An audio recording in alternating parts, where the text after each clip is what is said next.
At ayun na nga, tignan niyo naman ang aking baby. Napaka-excited sumakay ng tricycle. Lalo na kapag nakita niya ang daddy niya na nakapantalon, alam niya nakasama siya pag aalis. O, diba?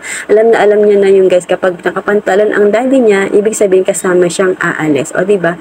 Kapag sumasakay ng tricycle, ayan o, napaka tuwang-tuwa siya, pero habang papalapit na kami saan pupuntahan ay naninervous na siya, natetense na, parang gusto niya ng bumaba ng tricycle dahil alam niya na kung saan kami pupunta. At ayun na, fast forward, nakating na kami sa clinic. Ayun, waiting na sila sa loob guys, bawal pa akong pumasok. Inaaliw-aliw ko siya para di siya masyadong matense habang nasa loob siya ng clinic. Ayan, pumasok na ako at nasa ilalim na nga siya ng upuan dahil natatakot na.